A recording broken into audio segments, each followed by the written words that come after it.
A chartered plane carrying a Chinese medical team and aid material is headed to Haiti. It will provide assistance amidst worries over disease outbreaks. China's Ministry of Commerce said that in addition to the 40-member medical and epidemic control team, the plane is also carrying 20 tons of food and medical supplies. Also on the flight are 4 Chinese peacekeepers to replace 4 who were killed in the earthquake. China has a 125-member peacekeeping force in Haiti. A 50-member Chinese search and rescue team had been working in the capital, Port-au-Prince, since the early days after the earthquake hit. It will leave Haiti for China today. The replacement team will patrol quake-hit areas, offer first aid on site, help disinfect surrounding areas, and assist local hospitals in resuming operations. A senior official in charge of China's internet security has claimed that the country is the world's biggest victim of cyber attacks. Zhou Yonglin is deputy head of the National Computer Network Emergency Response Team and Coordination Center. He says almost 2/3 of all Trojan horse attacks are launched from outside China, with those from the U.S. at the top of the list. Zhou also said there was no evidence to back up claims by U.S. search engine Google that it had been attacked from China.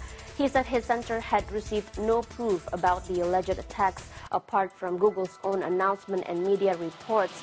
He added that it was impossible to say Chinese hackers were involved simply because the attackers' IP addresses are from China. 4 senior Communist Party officials have called for a review of the verdict which found former college professor Liu Xiaobo guilty of subversion. Liu was sentenced in December to 11 years in prison. The 4 signed an open letter addressed to incumbent party and government leaders, which was posted on the internet. While the letter does not specifically call for Liu's release, it says the main evidence against him was that he had called for the establishment of a federal republic. It contends that this is a correct slogan that had been used in the early days of the Chinese Communist Party. The 4 who signed the letter are Hu Jiwei, a former chief of the People's Daily newspaper, He Fang of the Chinese Academy of Social Sciences, Li Pu, a former deputy chief at the official Xinhua news agency, and Tai Huang, a former Xinhua senior reporter. The first round of expert-level talks on a major trade pact between the Chinese mainland and Taiwan will be held in Beijing this week. The discussions on the Economic Cooperation Framework Agreement are aimed at increasing commercial ties between the two sides by normalizing trade arrangements. The Taiwan delegation will be led by Cao Kung Lian, deputy chairman of the Straits Exchange Foundation. The mainland side will be headed by Zheng Lijong, vice president of the Association for Relations Across the Taiwan Strait.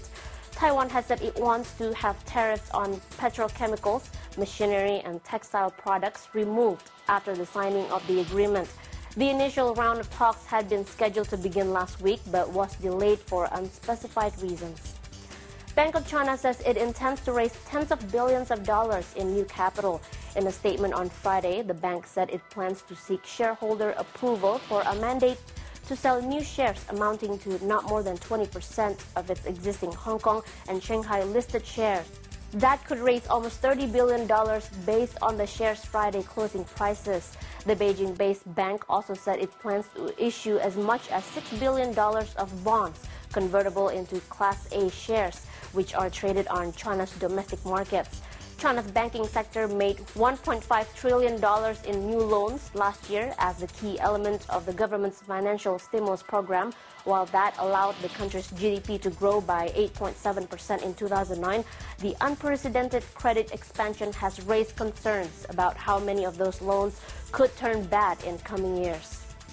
Sea ice off China's east coast, the worst in 40 years, will continue to expand in the next few days. That's according to China's State Oceanic Administration, which says about half of the Bohai Sea is frozen so far. The ice has affected more than 95,000 people in Shantung province. More than 540 square miles of offshore aquatic farms and 500 docked fishing boats have been damaged already. In Liaoning province, residents on Zhuhua Island are struggling with water shortages as a layer of sea ice measuring up to 10 inches thick continues to expand around the island. Ferry traffic to and from the island, which has a population 3,200, was suspended on December 31st because of the ice. And that's the BON headlines for now, but we'll be back with more news after this.